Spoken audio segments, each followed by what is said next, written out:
Good afternoon, gentle folk.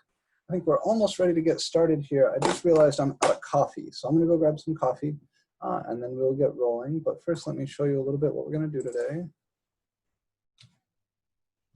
So last time we left off just after introducing the squeeze theorem.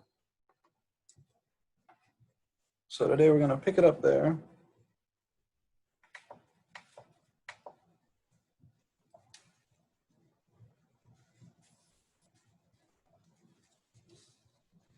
This is section 4 of MAC2311. Today is 9/2/20, and this is a lecture.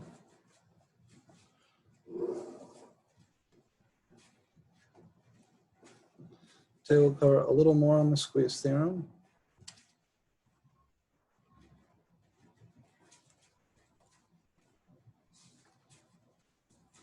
But then we're going to talk about rates of change, right? I think that's where we're headed, yeah. Oh no, we still need to talk a little bit more about continuity.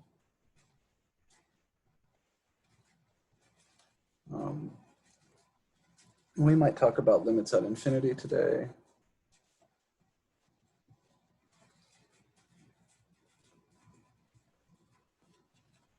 But we're gearing up to start talking about the derivatives. So all of this is really more limit stuff. Once we're really rock stars with limits, we'll be in a good shape to talk about the derivative. But I also kind of want to prime you for those ideas. So a little bit more on a little intro to the derivative, if we have time. Okay, so I'm going to go grab some more coffee. I'll be right back, and then we will get started.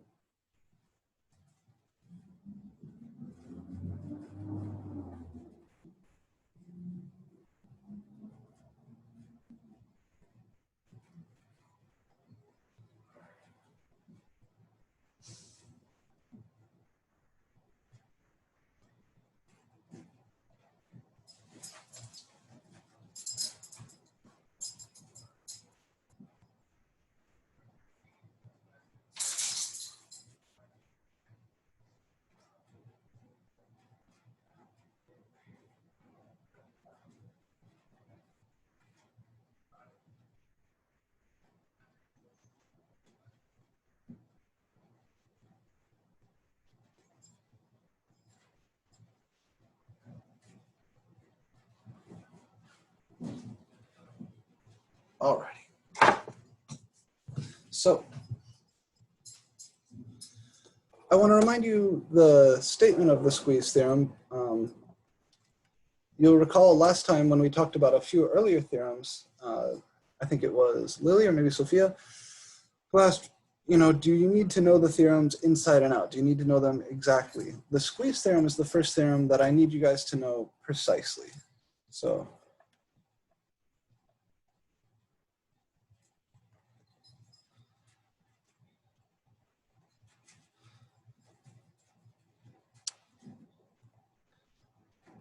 what the squeeze theorem says is if the limit as x approaches some number of these two functions, g1 and g2, are both equal to the same number L, so these numbers both exist, or these limits both exist, and they're equal to each other, and g1 is less than or equal to f of x is less than or equal to g2 for all x near C, then the limit, I'll just say lim x to C of f of x exists and has that same value of L.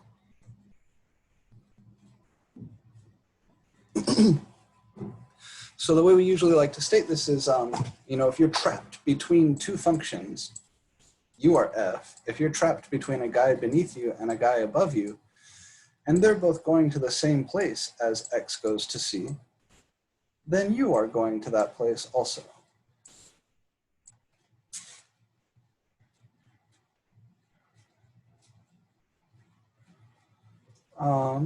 Sophia, yeah, so there's lots of options there, unfortunately. It's not a straightforward, simple answer. There's a question in chat about textbooks. There's a single variable version. I might be able to find something for you quickly here. I remember you had showed it to us before.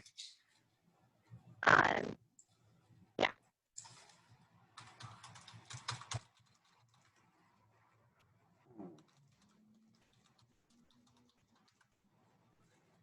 So any of the Stewart Calc books would work. I think we're on the 8th edition right now. So I'll tell you what, let me provide this for you somewhere else. I can maybe make a Canvas announcement or something like that, but it's going to take a while. There's 2 different versions that I think would be appropriate if you only need Calc 1 and Calc 2. You could get the whole book, the big book, or you could get the single variable version, which just covers the material from Calc 1 and Calc 2, doesn't cover Calc 3. And then there's all sorts of like old versions, international editions, things like that that you could find to save money. So physical books, there's lots of different options there, but I'll make a Canvas announcement with some links. So in order to continue along here, let's look at an example or two.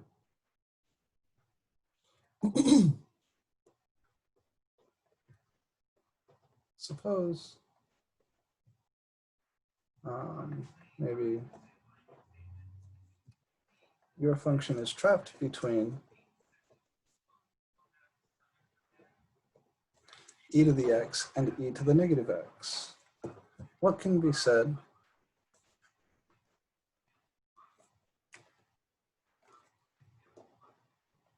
about the limit as x approaches 0 of f of x?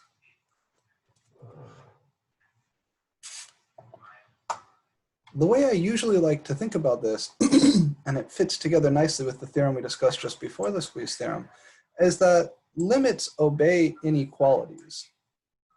So if you wanted to, you could come here and take the limit as x goes to 0 everywhere. So we know that the limit as x goes to 0 of e to the negative x will be less than or equal to the limit as x goes to 0 of f of x will be less than or equal to the limit as x goes to 0 of e to the x. And then one of our special limit relations, one of the common limits that we use, we said if you have like b to the x and you're taking the limit as x goes to c, you can always calculate that just by plugging in. So over here we'll have e to the negative 0 is less than or equal to the limit as x goes to 0 of f of x. It's less than or equal to e to the positive 0. But e to the negative 0 and e to the positive 0, those are both 1.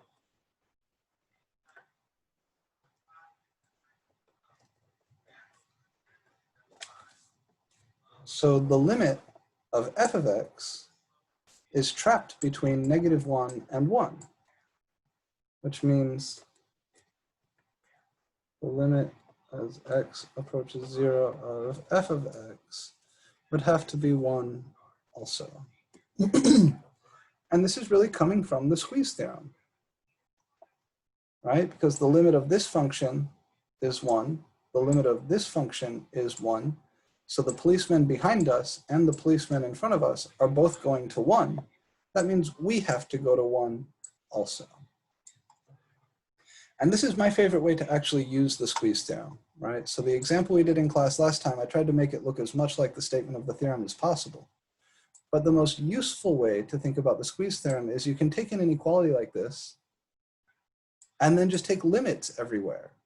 Remember the theorem that we discussed before the squeeze theorem said that if f is less than g, then the limit of f will be less than the limit of g. We're really just using that everywhere in this compound inequality, and that's how we get the squeeze theorem. If you wanted to phrase this differently though, alternate phrasing,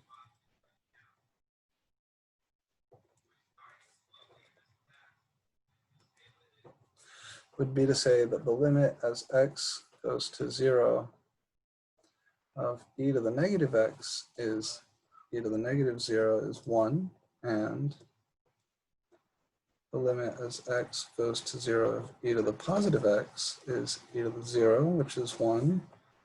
So by the squeeze theorem,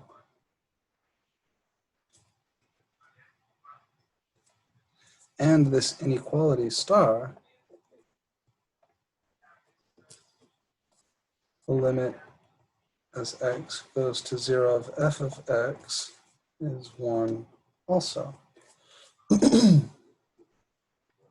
I'll leave it up to you which kind of procedure you like more. Starting with the inequality and taking limits everywhere in the inequality, then saying, oh, these two outer limits are the same, so the inner limit has to be equal to that also. Or you can run it using the exact phrasing of the squeeze theorem. Both are good.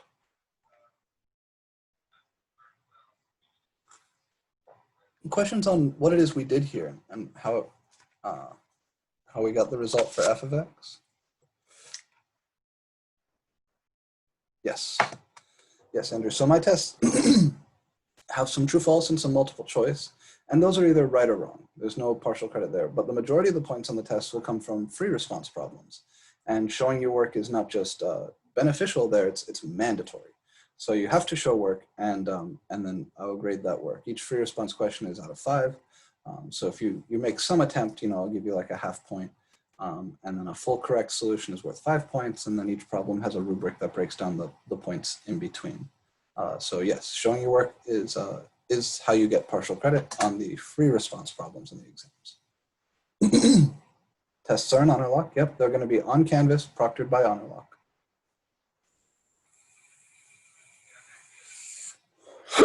Okay, so let's take a look at 1 or 2 problems like this from your homework.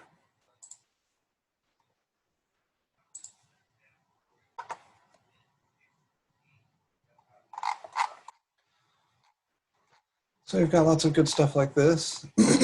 One like that we've already done. Did I have some other squeeze theorem problems? I thought I gave you a few others. I think so. This is continuous. Yeah, this is definitely the new homework. We haven't talked about continuity yet. Here we go. These are squeeze theorem problems. So this is the only totally fresh squeeze theorem problem that you have to work all on your own. This one is very much like the problem we just did. All right, so they give you an inequality, and then they ask you to determine the limit as x approaches 2. Yeah. So the homework opened on Monday, and it's due next week. I was originally having it due next Monday, but next Monday is Labor Day, so I decided to come in and bump the due date for next homework, for homework 2 to next Wednesday. But yes, you can start on it whenever you like, as soon as it's open. I strongly encourage you to start on it as soon as it's open. So I don't want to spoil, there's only a few squeeze theorem problems in your homework. I don't want to spoil those for you. So instead, let me grab an example or two. No, not there, here. Not there, here.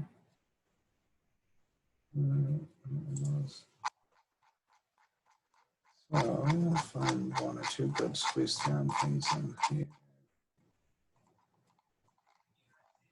There has to be a few. That's fun. Yeah. 39 next to 4. Well, these are all kind of the same. This is fine. Let's take a look at numbers 36 and 40.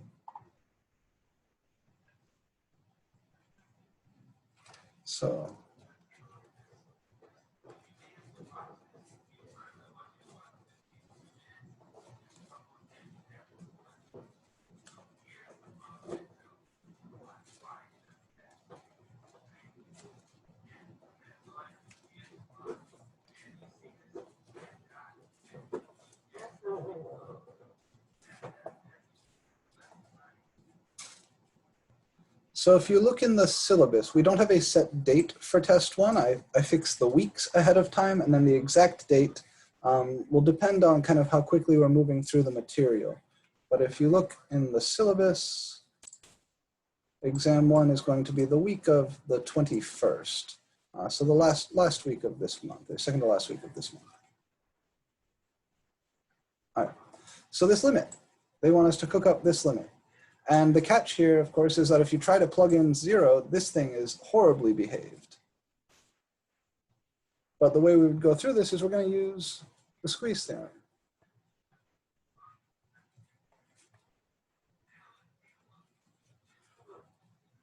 And the trick is to start with a bound for this piece. We know that the sine function, no matter what's inside of it, is bounded between -1 and 1. And that implies, now if I multiply through everywhere by this piece, my function will show up in the middle. And that's convenient. So that implies that negative square root of x cubed plus x squared is less than or equal to the square root of x cubed plus x squared times the sine of pi over x. And that's less than or equal to the positive square root of x cubed plus x squared.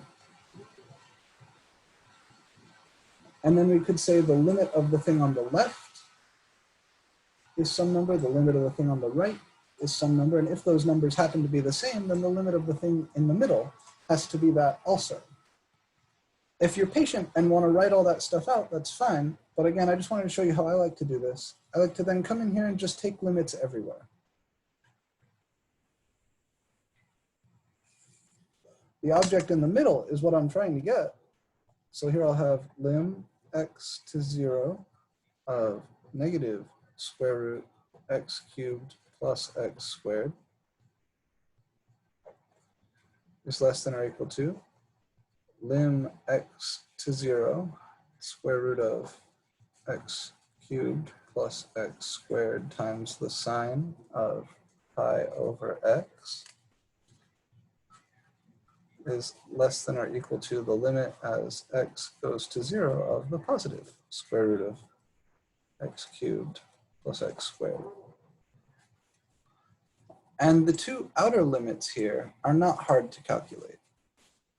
This function has no domain or continuity problems at 0, so we can calculate this limit just by plugging in 0. Or you could use your limit laws if you wanted to be very careful. You could write this as negative square root of the limit of the stuff inside. And over here, this is the square root of the limit of the stuff inside. So this is negative, here I'm using our limit laws. Square root lim x to 0, x cubed plus x squared. In the middle here, I have the limit I want.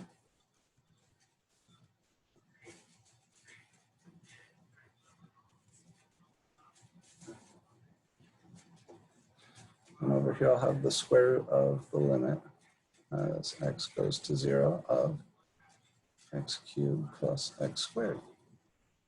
All right, so one of our limit laws is that you can shove limits into and out of nth roots, into and out of any sort of power. And now here, we have the limit of a polynomial, and the limit of the polynomial can always just be taken by plugging in. So this will be negative square root of 0 cubed plus 0 squared. Oh, that's 0.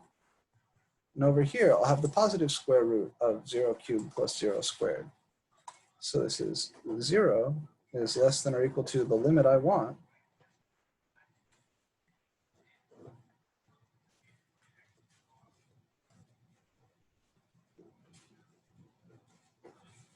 It's less than or equal to 0.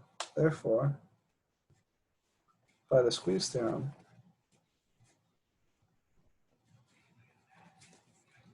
limit as x goes to 0 of the square root of x cubed plus x squared times the sine of pi over x. This really complicated function, I have no idea what it looks like, but I know that its limit at 0 must be 0, because the limit obeys this inequality. The only way you can be bigger than 0 and bigger than or equal to 0 and also less than or equal to 0 is if you are yourself 0. So this is, I think this is probably going to be the last squeeze theorem problem we'll do today. We don't need to do number 40. Questions about this? Maybe we should get a feel for how you guys feel about this stuff before I decide whether to do another example. So you're basically just taking the square theorem and just plugging it in for 1 and -1. Yeah, that's the idea. So the trick is you have to start with an inequality that you know is true. Mm-hmm. And then your goal is to build an inequality with your function in the middle, where the two outer guys are relatively easy to work with. So because I know my function is trapped between because I know sine pi over x is trapped between -1 and 1, I can multiply through this inequality by this square root to get my function trapped between the negative square root and the positive square root. Okay. Once we have this inequality, this is the inequality from the squeeze theorem. This function here is g1, this function here is g2, and this is f. So if the limits of g1 and g2 are equal to each other, then the limit of f has to be that same shared value. So we go through and take limits. The limit of g1 turns out to be 0. And the limit of g2 also turns out to be 0. So the limit of the middle function, f, must be 0 as well. And what do we do if the limit of G1 and the limit of G2 cannot be plugged in? Like we have domain problems. Well, then either you need to get creative and use some of the algebra tricks that we've talked about, or you need to come back here and try to build a different inequality. Got it. Thank you. Unfortunately, there's only so much creativity we can get with these problems because most of the bounded functions there's only a few of them, right? Most of the functions that we study so far in the calc sequence are not bounded functions. So it's usually going to start with something like this. It's usually going to start with like sine or cosine being trapped between -1 and 1. Maybe it is worthwhile then to look at number 40 because that starts out slightly differently. But before I take a look at that, are there any other questions about this guy? Like where any of these inequalities came from or why we're doing any one of these steps? I was wondering though, specifically say we're using the squeeze theorem. Sophia, I can hear that you're trying to say something, but the microphone is garbled to a point where I can't make out the words. Can you hear me now? I don't know if it's an issue on my end. Can anybody else hear what's being said there? I can't. No, yeah, I thought I was lagging too earlier.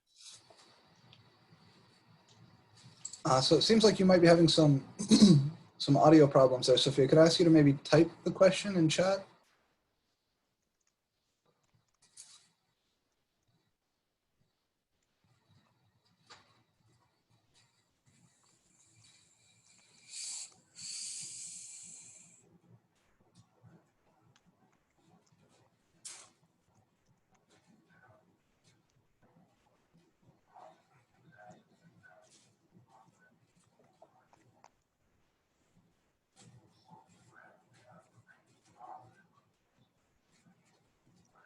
Okay, I'll keep my eye open for that question in chat, or if you're able to resolve the the audio issues there, feel free to ask it through that. Oh, there we go. Don't know what's going on, but if we use theorems in a test, not specifically state which one we use, the points be docked. Well, I think if you're going to employ a theorem, if you were to forget its name, you could say, by this theorem from class, but we need something to tell us how we go from here to here. So the existence of this limit is kind of the sneaky thing, right? This inequality tells me if the limit exists, it has to be 0. But it's really the machinery of the squeeze theorem that guarantees that the limit exists. I wouldn't take points off here if you didn't say therefore by the squeeze theorem. If you just said therefore this limit must be 0, I would understand that you pretty much understand what's going on. But it's always better to communicate clearly to your reader why something is true. So if, for example, you deleted this part, I would still give full credit. All right, let's take a look at 40 because there the inequality is slightly different, although it's built on the same sort of thing.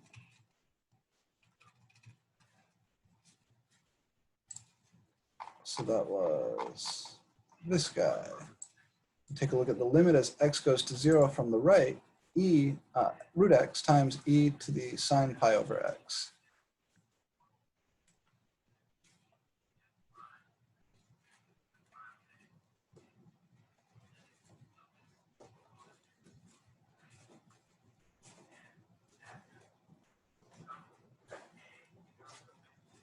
So we want to find the value of this limit. We're still going to start with that same observation that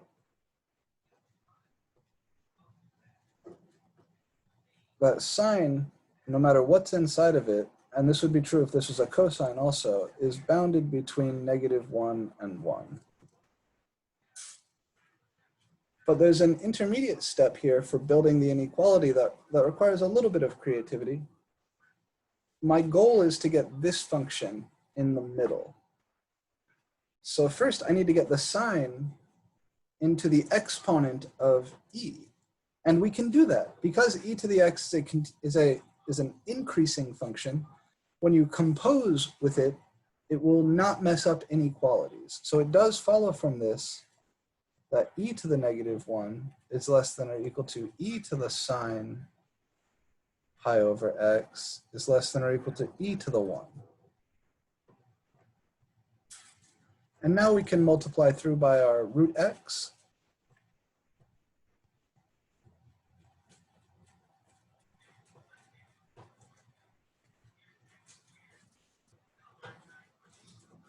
So now my function does appear in the middle.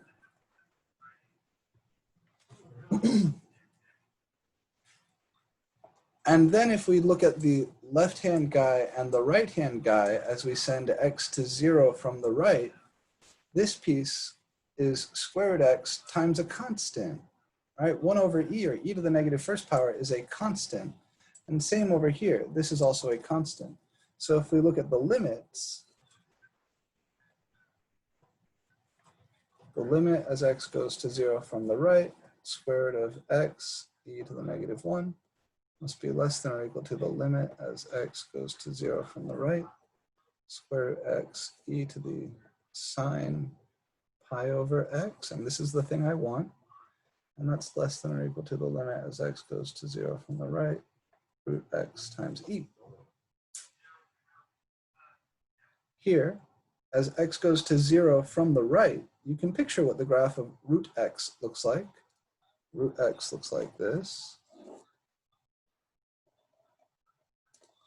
So as we go towards 0 from the right, the y values are also going to 0. So this is 0.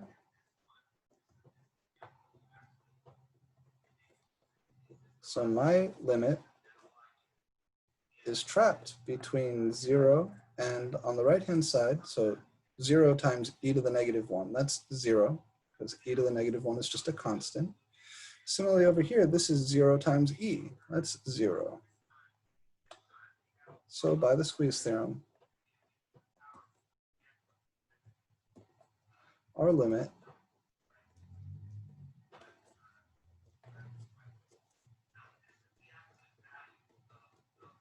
is 0 also. So I think now this should be enough practice with the squeeze theorem. This business of building inequalities, I think, is maybe the challenging part. Thankfully for us, at least at this level, most of the inequality building will be very straightforward. Something like going from here to here, where you exponentiate every piece of an inequality, that might not be super obvious that that's kosher, but it is. You can compose through an inequality with any monotone increasing function without breaking the inequality. It's not true that you could do whatever you want to these inequalities without changing them. You know, for example, if you multiply by a negative number, you have to flip inequalities over. We got 0 here because as x goes to 0 from the right, the square root of x goes to 0. So we're taking a one-sided limit here. We should be a little bit more careful than just saying we're plugging in 0. But that's the idea, is that if I picture the graph of square root x, as we get closer and closer and closer to 0, the y values also get closer and closer and closer to 0. So what if it was approaching like 1? Would we just like do square root 1? Mm-hmm. Okay. Yeah, and you could use the same trick that we used on the previous problem where you shove the limit inside the square root. And then just say, oh, it's the square root of the limit as x goes to 0 or 1 or wherever of x. So if it's like, say like the square root of like 16, we'll just take like the actual square root of 16 for our answer, right? Yeah, if you wanted lim x to 16, square root of x, if you want to calculate this carefully, you would say that this is the same as the square root of the limit as x goes to 16 of x. And now x itself is just a polynomial, so you can take that limit by plugging in. So you'd have the square root of 16, and then that would be 4. So the upshot is, yeah, that you just end up plugging in. Thank you. So I do want to talk a little bit about something slightly more conceptually challenging, and that's this notion of continuity. So what does it mean to say a function is continuous? And this is the start, I believe, of section 2.5. Make sure I'm getting the section numbers right. Yeah.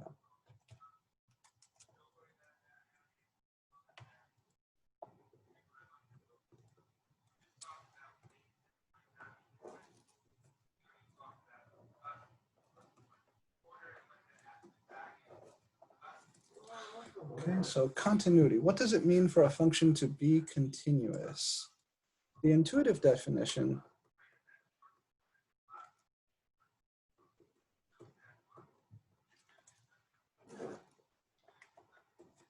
the function, so first, continuity is something that happens one point at a time. You can refer to a function overall as being continuous, but when we talk about it carefully, we like to talk about a function being continuous at x equals 1, at x equals pi, at x equals 5/2. So we say the function f of x is continuous at x equals c if the graph of f of x is a single connected piece.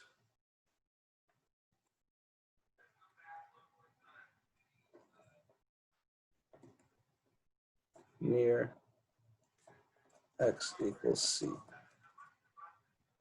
And that's kind of what we're used to, right? If you can draw the graph without lifting your pencil. So maybe here is c, and here's a function that is continuous at x equals c, because if you look nearby, if you look just in this little window here, there's no place where you have to lift your pen to draw that graph.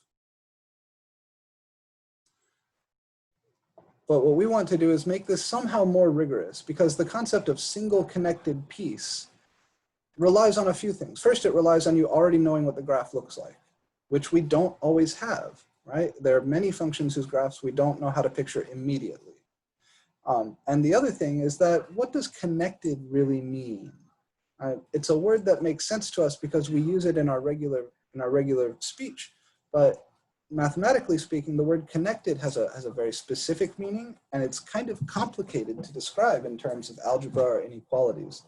So the careful definition, the actual definition, the definition that we will be using,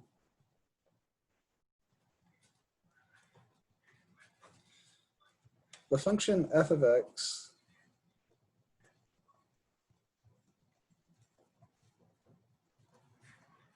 is continuous at x equals c, provided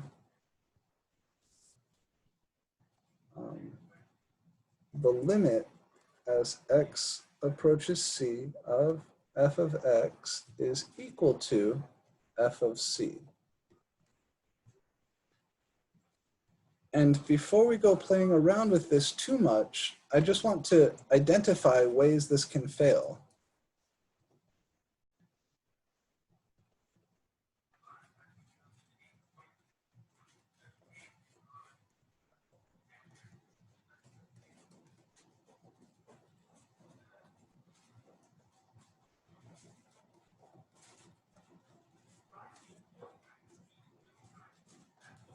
So this is the deal here. This is what it means for a function to be continuous at x equals c. And we want to know, how can this fail? Well, there's a few ways.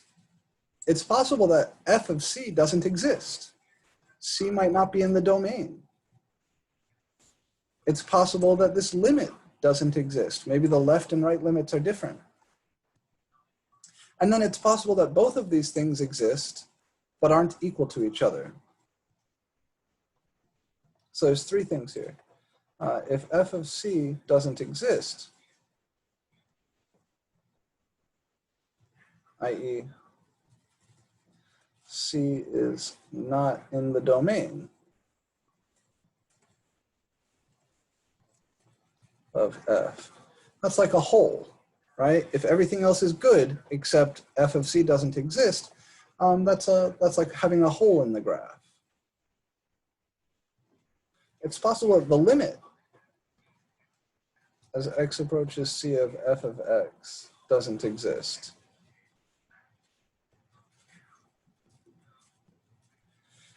This could be because left and right limits are different, or because of that sort of rapid oscillation thing we've seen with the sine of 1 over x. Anything like that. If the limit fails to exist, then the function is not continuous. And then the third way is that maybe both objects exist, but they're not equal to one another.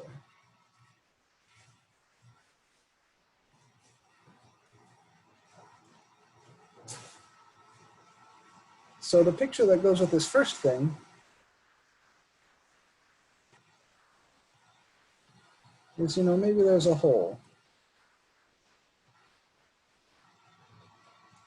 Something like that. Here, c is just not in the domain.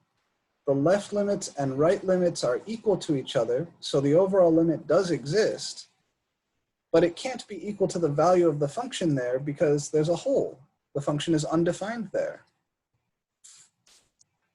The picture that goes with this second guy, and there's several ways that this could happen. Maybe I've got something like this going on over here and something like this going on over here. So the limit as x approaches c here doesn't exist because the left and right limits are separate. They don't agree. So it's impossible that this limit is equal to the value of the function there because the limit doesn't exist. And then this third possibility, both objects exist, but they happen to not be equal to each other. So maybe I've got something like this. Comes over here. But then the actual value of the function is coming from this filled in bit up here. Okay. So these are the three sort of pictures that we associate with this definition failing, a function not being continuous. This we call a removable discontinuity because it could be fixed just by filling in the hole. This we call a jump discontinuity. This would also be called a removable discontinuity because it could be fixed just by moving this point down here.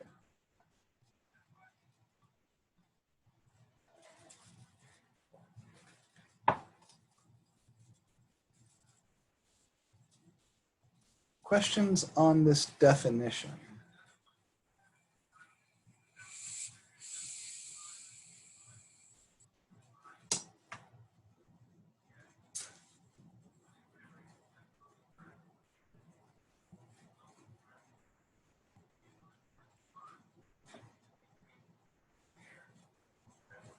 But I'll feel pretty comfy.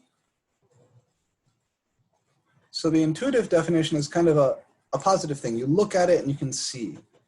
But the careful, rigorous definition here requires calculation.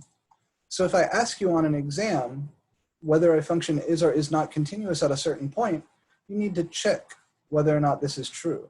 You either need to show that this is true by calculating the limit and calculating the value of the function and showing that they're equal, or you need to show that it fails in one of these three ways. Let's look at some examples and then we'll work a kind of neat concept problem.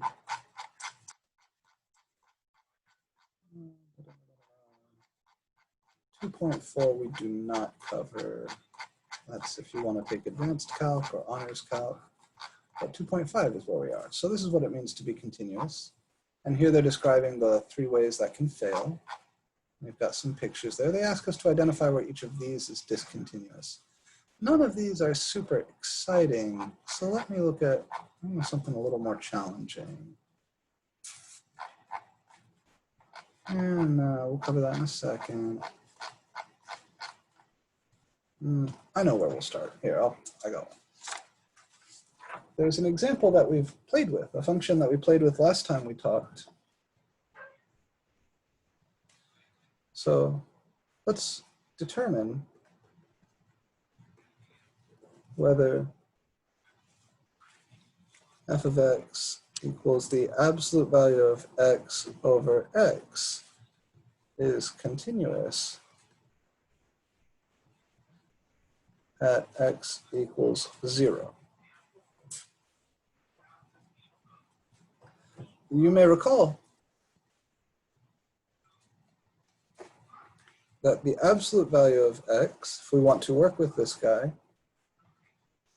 in calculus, we need the piecewise definition. He's x if x is greater than or equal to 0, and it's the negative of x if x is already negative, right? So if you're negative, you multiply by another negative to make positive. If you're positive, I leave you alone. That's what absolute value does. So my function here, f of x, the absolute value of x divided by x, is 1 if x is greater than 0, and it's negative 1 if x is less than 0. So we can see whether or not this guy is continuous at x equals 0 a few different ways. First, what do you think? What's your intuition? Is this function continuous at 0 or no?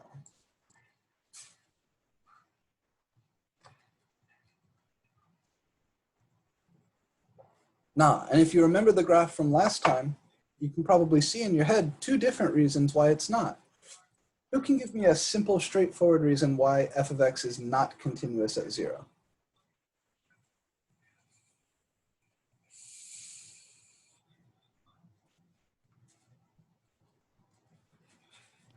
Oh, because there's a jump discontinuity. There is a jump, that's correct, but there's something simpler. Oh, and it's also not defined because it's never equal. It's never greater or Good. equal or less than equal. Yeah. Yeah, Alex and Sophia both have it. It's kind of subtle here, you might not have noticed, but this greater than or equal to in absolute value, I rewrote here as a greater than. This guy's undefined at 0, right? He would be 0 over 0. So f of x is not continuous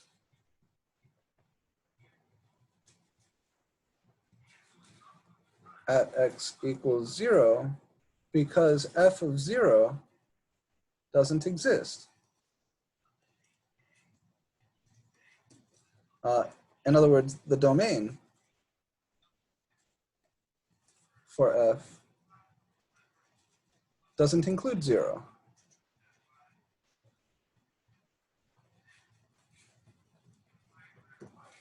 Okay, that's one reason this guy is not continuous. Also, the limit as x approaches 0 from the left of f of x is the limit as x approaches 0 from the left of, well, if I'm coming in from the left, that means x is less than 0. So this function behaves like the constant function -1. And the limit of that constant is -1. But the limit as x approaches 0 from the right of f of x, since I'm coming in from the right now, I will be considering x's which are a little bit bigger than 0. So that's the limit of the constant function 1. And the limit of the constant is the constant. So the overall limit doesn't exist.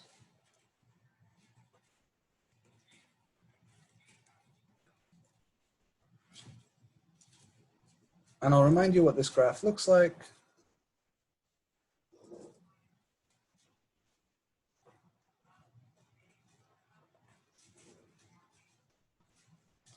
It looks like this. All right, here's your y-axis, here's your x-axis. This is the graph of f. Right, it's the constant function -1 everywhere to the left of 0, and it's the constant function +1 everywhere to the right of 0. So there is a jump here. So you've got this jumping behavior, which makes it not continuous. If you look at a little window around this, you do have to lift your pen to draw that graph. And also, it's discontinuous because 0 is not in the domain. Okay, I think we all could have gotten there without much trouble. What about just the regular old absolute value?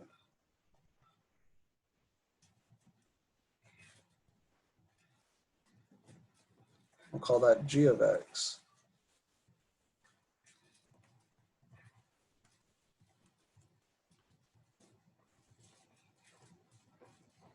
Is this guy continuous at x equals 0?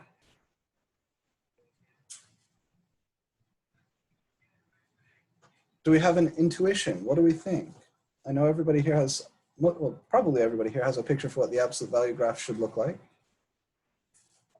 I would hope so.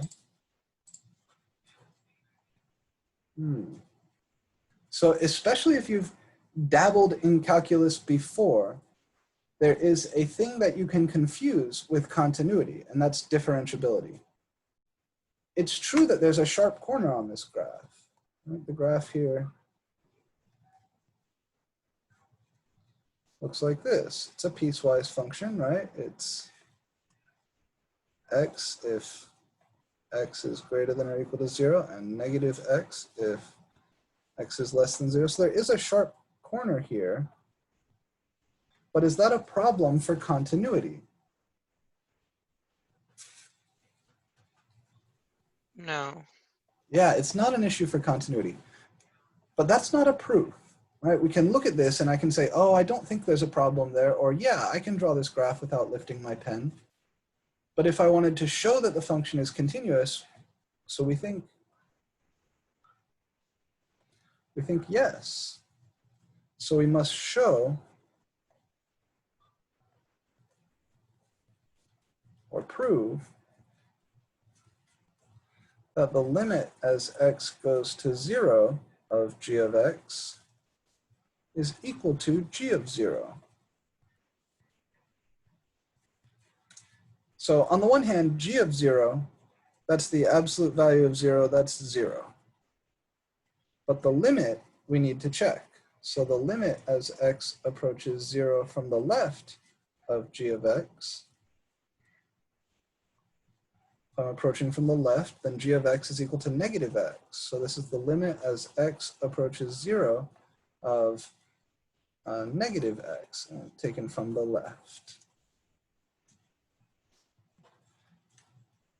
And that's negative 0, which is 0. And also the limit as x approaches 0 from the right of g of x. We hope that this is 0. If it is, then we win. That'll be the limit as x approaches 0 from the right of just plain old x, because here we're considering x's which are a little bigger than 0. And indeed, x goes to 0 as x goes to 0. So the overall limit does exist, and it is equal to 0. So is the limit equal to the value of the function? Yes.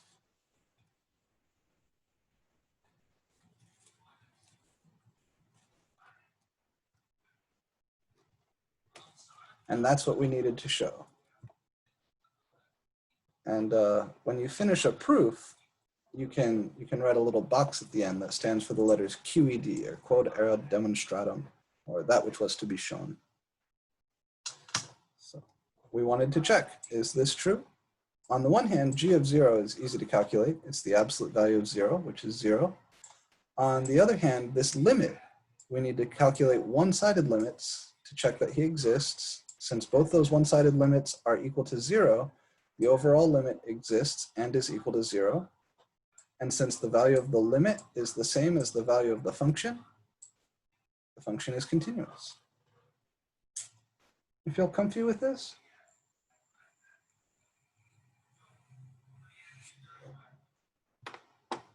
Now sure.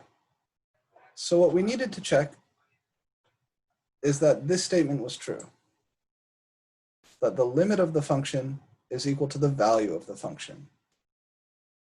the value of the function g of 0 we can get just by plugging in. G of 0 is the absolute value of 0, which is 0. So then we needed to check that this limit exists and has the same value. So we take the limit from the left, and we got that that is 0. Separately, we took the limit from the right, and we found that that is 0. So since the limit of the function exists and is equal to 0, and the value of the function exists and is equal to 0, we can say the limit of the function is equal to the value of the function. And that's the definition of continuity.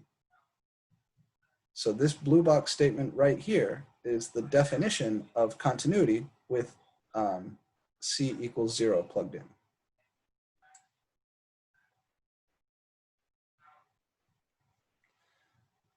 So maybe we'll do one more like this, and then I'm going to show you some sort of neat problems you can solve. And there's one or two in your homework that is somewhat like that.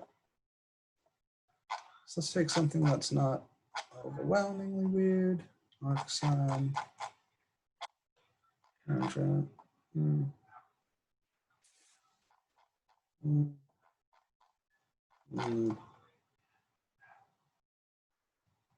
Okay. Let's, yeah, something like that. All right.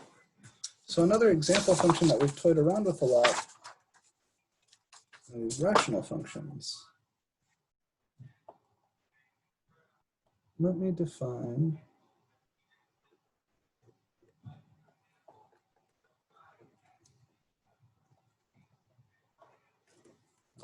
so it'll be x squared minus 1 over x plus 1 if x is not equal to negative 1. And I'll define it to be 1 if x is equal to negative 1. Let's see, is f of x continuous at x equals negative 1? So recall that the definition, what we need to check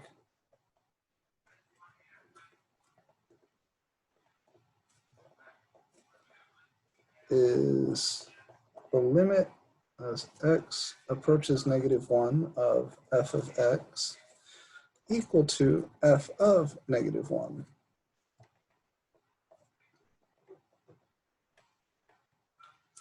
Because that's the definition of continuity. You're continuous at c if the limit as x approaches c of f of x is equal to f of c. This is the value of the function at negative 1. This is the limit of the function as x tends towards negative 1. So is the limit equal to the value of the function? Well, the value of the function is not hard to sort out. F of negative 1 is 1.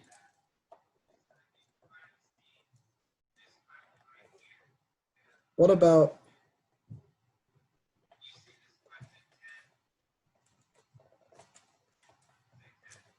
the limit as x approaches negative 1 of f of x? Well, this is taking a limit, so I'm not interested in what happens exactly at negative 1. I'm interested in what happens nearby. So rather than using this, which is the value of the function at negative 1, I need to use this.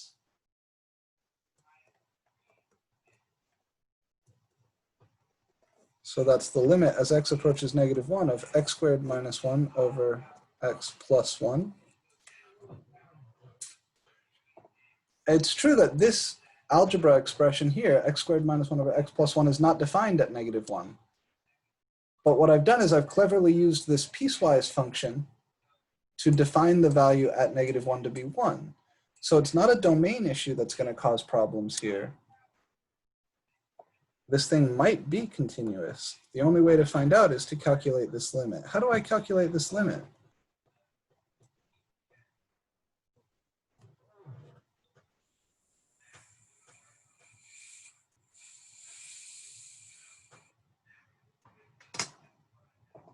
I can't plug negative 1 in because there's this factor of x plus 1 downstairs that will be 0 if I plug in negative 1. So what must we do? Factor the top and then cancel out the denominator. Good. Yeah, the top factors is x minus 1 times x plus 1, and the denominator is x plus 1 times 1. So I can cancel, and I get lim x to negative 1, x minus 1, and that's negative 2. Here now I can go ahead and plug in. So lim x to negative 1 f of x is negative 2. But f of negative 1 is 1. So f of x is not continuous at x equals negative 1. It is continuous everywhere else, but it's not continuous at negative 1. The graph of this function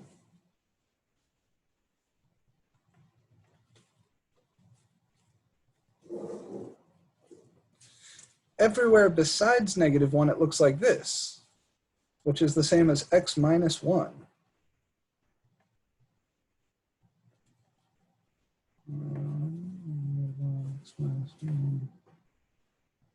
So we've got a hole here.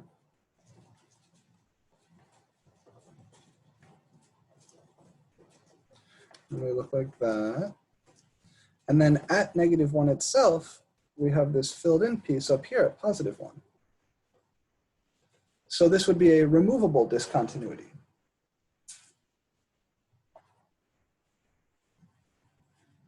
Now my favorite sort of questions that have to do with continuity are the following. Imagine here, instead of telling you this is 1, that this was just some number a. For what value of a would f of x be continuous at negative 1? What would this have to be in order for the definition of continuity to be satisfied? Negative 2. Yeah, I would have to take this guy and move him all the way down here to negative 2. That would do it. So with that in mind, let's look at the following problem from your homework. I'll leave this just for a second, in case anybody is writing or drawing. And I'll try to bring this up. No, I'll just have to wait. Okay. So I'll leave just a second here for anybody who's still writing.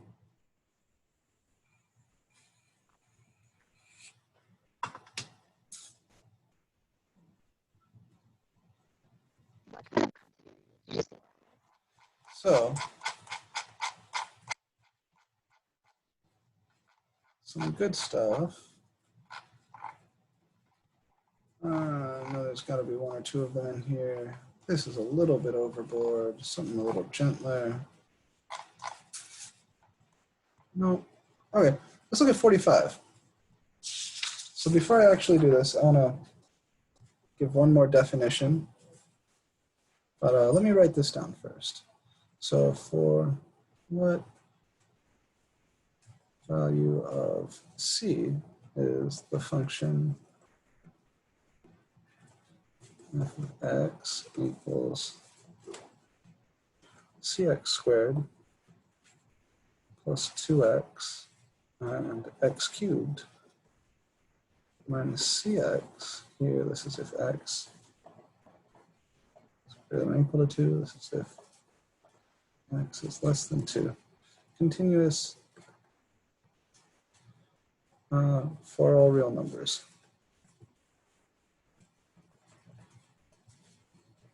All right, so what does it mean to say a function is continuous everywhere or for all real numbers or on any particular interval? It's simple. It just means that the function satisfies the definition of continuity for every single number in that set. So if I want to say f of x is continuous at every real number or for all real numbers, that would mean that no matter what value you're checking, the definition of continuity is satisfied there. So you could check at 0, 5, 7, 2, 10, pi, 1 over e. If it's continuous at every single real number, then we say it's continuous everywhere or for all real numbers. And same, if you're talking about an interval, you're continuous on the interval a, b, if you're continuous at every number in that interval. Now it's strenuous to check one at a time, So you have to identify the places where things might go wrong. This is a piecewise function made up of two polynomials. Polynomials are continuous everywhere. So the only place this function could possibly have issues is at 2, where we're trying to stitch them together.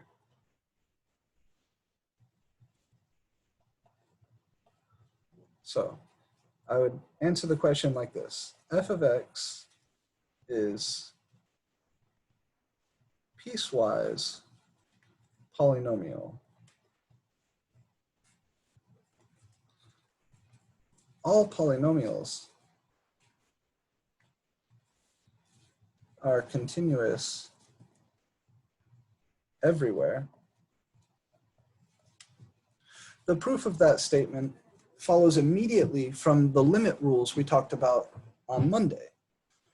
Because you can split up a polynomial into little power functions, and then every power function takes limits nicely just by plugging in. Every polynomial is continuous everywhere. Every polynomial automatically satisfies that definition of continuity because the way we take limits of polynomials is just by plugging in. And a function is continuous if the limit is equal to the value you get when you plug in. So I know that this function on its own, this polynomial piece here, is continuous. And I know that this polynomial piece here is continuous.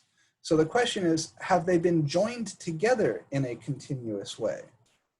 And there's this degree of freedom. There's this constant c. So the real question is, for what value of c do these two pieces come together nicely?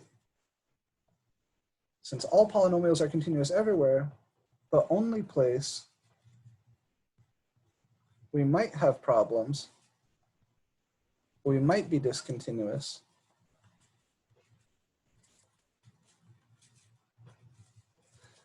is at x equals 2.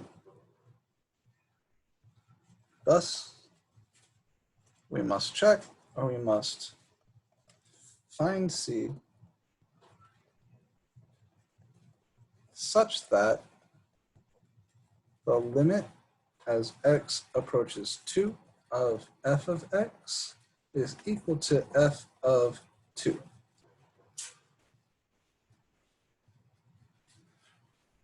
We'll deal with the limit stuff, but first, let's look at what f of 2 is. Coming back to the definition of the function f, which piece will I use, the top piece here or the bottom piece here, to sort out what f of 2 is?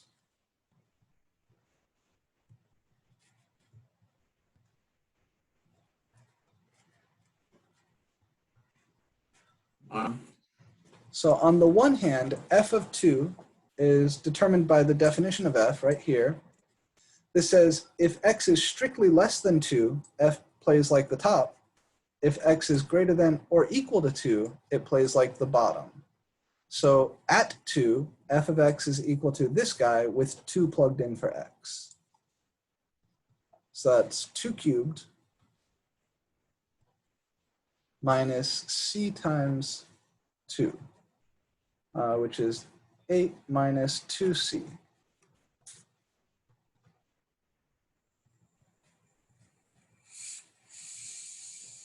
No stress. On the other hand,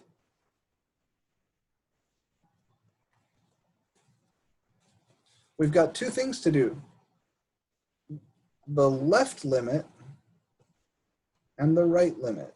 So limit as x approaches 2. On the other hand, the limit as x approaches 2, we'll do the right limit first. The limit as x approaches 2 from the right of f of x. Since I'm approaching from the right, I'm considering x's that are a little bit bigger than 2, which means I'm in here again. So I'll be using this guy again. So this is the limit as x approaches 2 from the right of x cubed minus cx. And that's a polynomial, so just like we did here, this will be 8 minus 2c, just plugging in. And the limit as x approaches 2 from the left of f of x If I'm coming in from the left, I'm considering x's that are a little bit smaller than 2. So this is x's that are smaller than 2, so I'll be using this piece. So this is the limit as x approaches 2 from the left of cx squared plus 2x. So that's c times 2 squared plus 2 times 2, or 4c plus 4. So in order for the overall limit to exist, these things have to be equal to each other.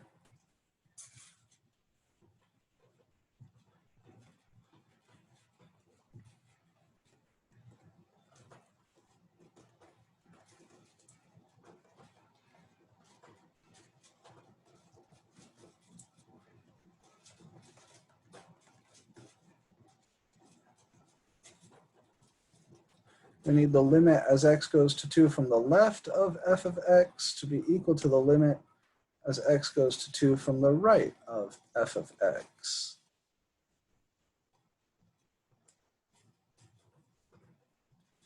The limit from the left is this. The limit from the right is this. So we set those equal. 4c plus 4 equals 8 minus 2c. And we can solve this. This is not hard. Add 2c to both sides. You get 6c plus 4 equals 8. Subtract 4 from both sides. 6c equals 8 minus 4 is 4. So c would have to be 4/6 or 2/3. And that will guarantee that the overall limit exists. So with c equal to 2/3, the limit lim x to 2 f of x exists. And what would its value be? Well, it would be the shared value of this and this, because these guys are equal only when c is 2/3. So you could plug into either of those. Now let's go ahead and plug into this one. That would be the limit as x approaches 2 of, let's see. So we can come back to here, right? We'll have c for 2/3 times x squared plus 2x. And if I plug in 2 for x, I get 2/3 times 4 plus 4.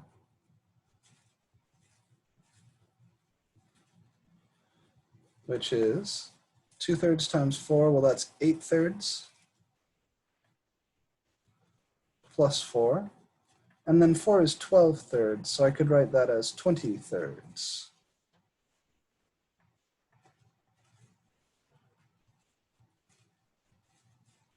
And we need to verify that this is the same as the value of the function there. Well, what's the value of the function there? It's 8 minus 2c. So we'd say, and indeed, f of 2, we know is 8 minus 2c, would be 8 minus 2 times 2/3, which is 8 minus 4/3. And if you write 8 as a ratio over 3, what is that? 24/3. So this would be 24 over 3 minus 4 over 3 is 20 over 3. So yep, the limit as x approaches 2 is now equal to f of 2.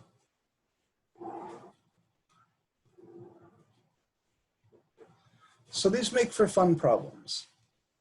I give you a piecewise function, and I ask you to find the value of some constant that's left floating in the piecewise function to make the function continuous.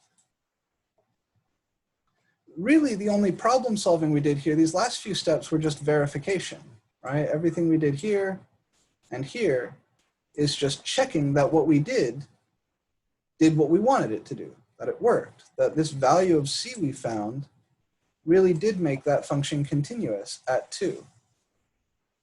So all of the work on this particular problem was setting these two limits equal to each other. We set the limit as x goes to 2 from the right equal to the limit as x goes to 2 from the left. We found that these two limits will be equal to each other if and only if c is equal to 2/3. And then we double checked that the limit with c equal to 2/3 plugged in is equal to the value of the function with c equals 2/3 plugged in.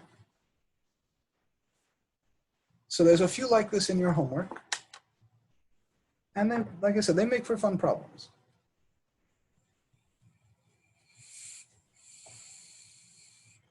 Questions about what we did here? Maybe let's start up here. Questions about how we got started.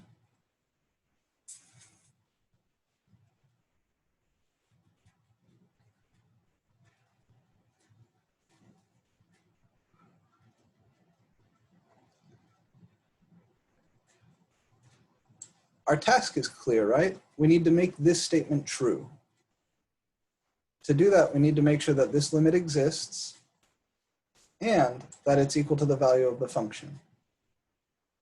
To make sure that this limit exists, we calculated the left and right limits separately. Each of those came out to something that depended on c. So the right limit was 8 minus 2c, and the left limit was 4c plus 4. So in order for the overall limit to exist, we had to make sure that these were equal to each other, that these were equal to each other. So that's what we did. In order for this limit to exist, we need the left and right limits to match, so we set the left limit equal to the right limit. That gave us our value of c. And we know with this value of c, this function will have a limit at 2. And then we just double checked that the value of the limit is equal to the value of the function. Make sense?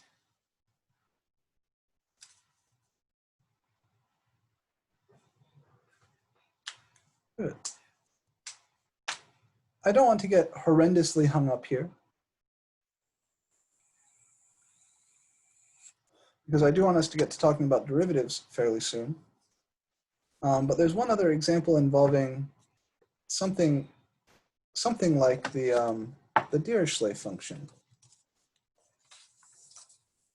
So while we're talking about continuity, let's see, I think we're almost out of time.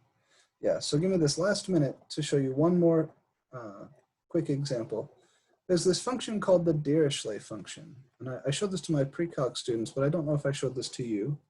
It's equal to 1 if x is rational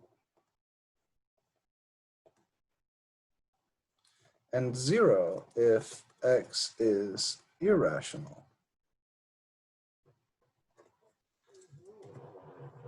You can make a table of values if you want.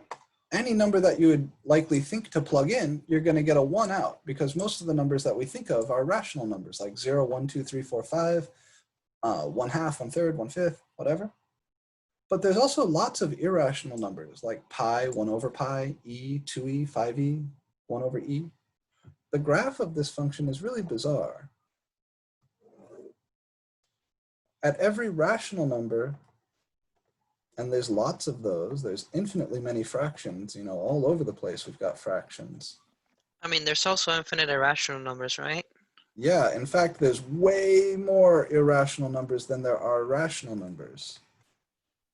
Somebody a little while ago was talking about sizes of infinities when we talked about indeterminate forms. the infinity of the irrational numbers is much, much larger than the infinity of the rational numbers. This is Aleph1, this is Aleph0. Right, because if you like 0.678, that 8 could become a 7, and then you keep going, and that's a completely different number, right? Yeah, that's the idea. There's Cantor's diagonalization argument to show that. So this is what the graph looks like. You got a faint sprinkling of dust along the line y equals 1, and a thicker sprinkling of dust along the line y equals 0. This guy is discontinuous everywhere. There is no place here where the limit even exists. But you can modify it a little bit.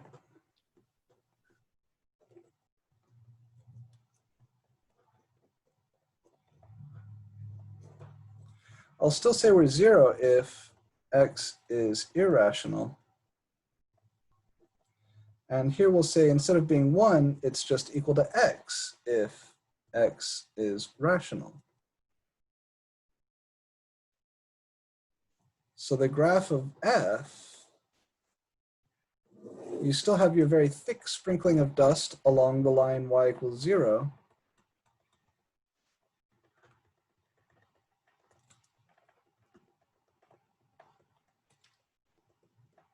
But then you have a faint sprinkling of dust along the line y equals x.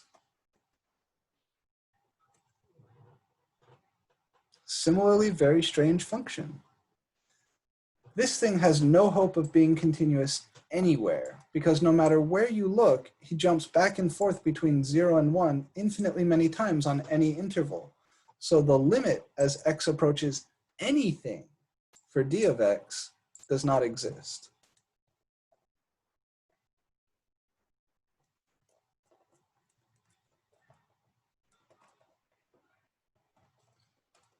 No matter what c is. D of x doesn't have limits anywhere. He's horrendously discontinuous everywhere. What about f? Definitely if I tried to take a limit like here at 1, as x goes to 1, he has the same problem that d of x has, where you jump back and forth between 0 and 1, or something close to it, on every interval infinitely many times. And I'd run into trouble over here also. But does anybody see any number, any x value, at which this function might be continuous?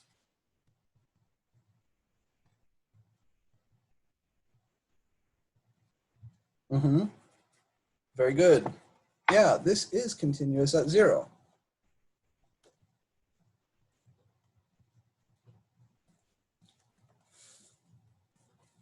So it's a strange function, and it's fun to think about. You won't have any easy way to calculate limits here. It's just a nifty, bizarre, these are called pathological examples, functions that are horribly misbehaved. But this one happens to satisfy the definition of continuity, but only at 0. You can think of splitting your limit up over whether or not you're dealing with a rational number or an irrational number. If you send x to 0 and you do it along the rationals, then you're doing it along the graph y equals x, and that will tend to 0. If you send x to 0 along the irrational numbers, then you're always 0. And indeed, f of 0 is equal to 0. So this one does work. But most of the time, you'll be working examples just like I showed you at the first few minutes of class. So that's continuity from a more rigorous standpoint. And you'll have a handful of questions in your homework that ask you about continuous functions. Where is this continuous? Why is this discontinuous? For what value of some constant is this continuous? All that good stuff. Before I let you go, I would just like to give you a collection of rules. We'll call this a theorem. If f of x and g of x are continuous at x equals c, then so are f plus g of x, f minus g, f times g, f of g, G of F. F over G. And then this last guy, this is as long as G of C is not 0.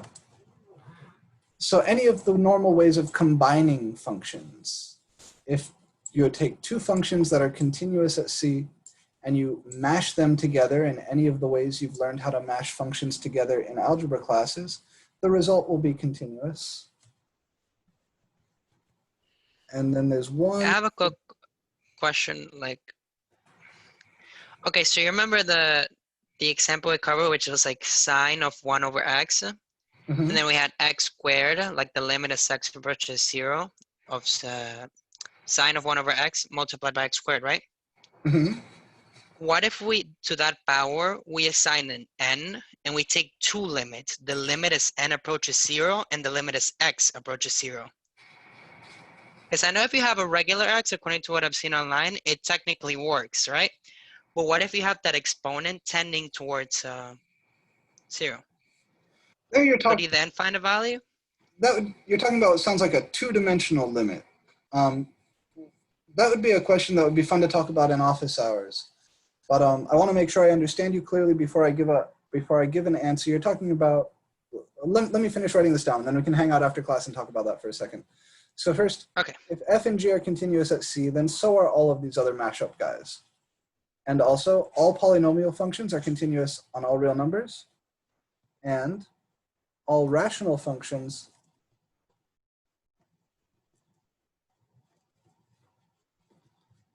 are continuous everywhere in their domain. So everywhere besides where the bottom is 0. So these two rules, these two theorems, will allow us to state whether most functions are or are not continuous. And I'm going to give you one more. Exponential functions.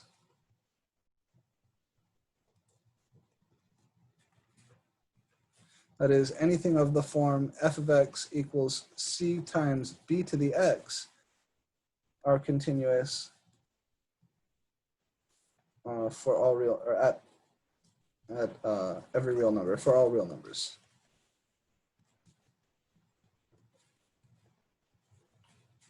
So you have these kind of three families of functions that are continuous everywhere, or at least everywhere in their domain. And then you have this rule that says you can mash together continuous functions, and the result will be another continuous function. All right. So that's where I'm going to leave the official material for the class today. I appreciate you guys being a little bit patient. I know we went over by a few minutes.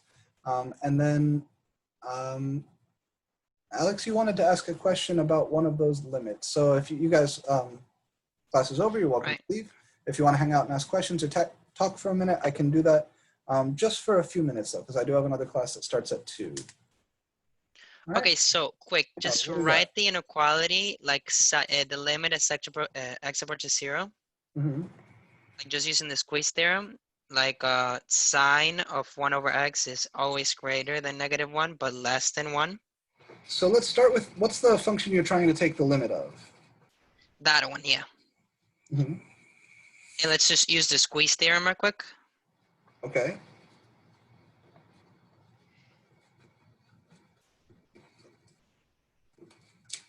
So you want to start with something like this? Yes, and then you multiply by x to the n, where n is just a random power.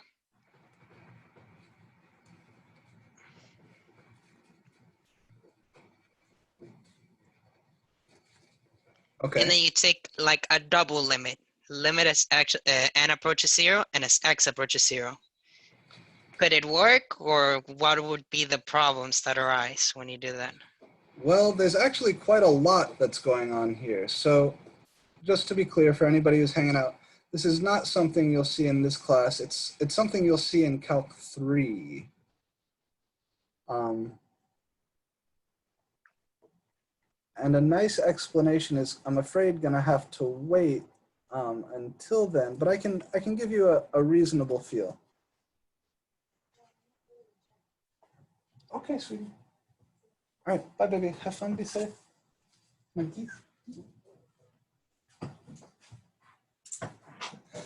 So the function you're considering here, forget x to the n sine 1 over x. Let's just look at the function x to the n. This has a two-dimensional input space. This is a function of two variables. So his Right. graph would be three-dimensional. He has a two-dimensional input, one-dimensional output. So the graph of this thing is going to look like a rippling sheet over top the xn plane. So the graph of it would exist in three-dimensional space. And we usually think of your inputs as being down here. If you want to call that x, then this would be n. And maybe I call That'd this just be a y. y. Yeah. And that's f of x comma n. If you want to go to 0, like this, you want to send both x and n to 0, you need to consider all possible paths. So you can send the point n comma x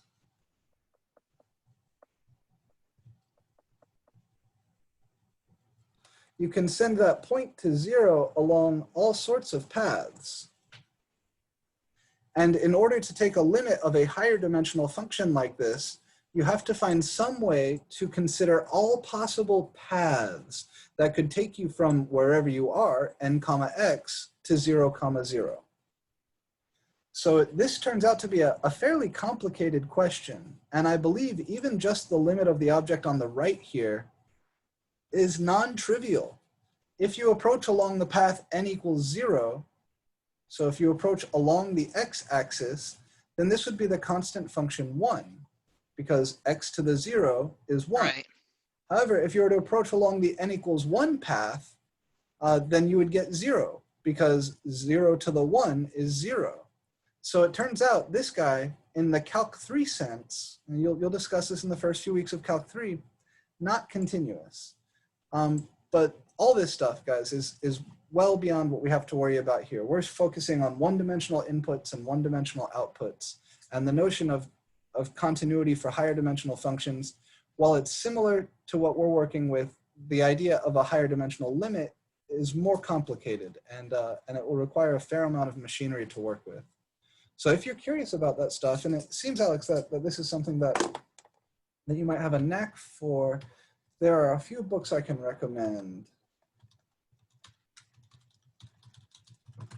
Rosen Can I just, wrote an intro to analysis book that is very good, and there's a Dover book available. I think it's usually in the $5 range.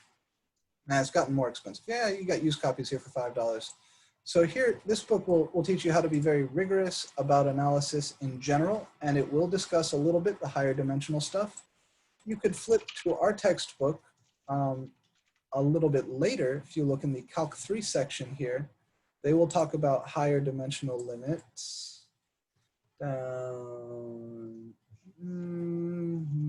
Vector functions, vectors, geometry, sequences, series. I think it's somewhere, one of those partial derivatives, somewhere around here, functions of several variables, yeah.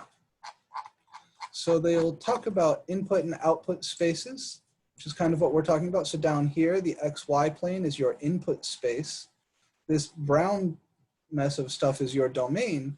And up here, you have the graph of the function, which lives in three-dimensional space.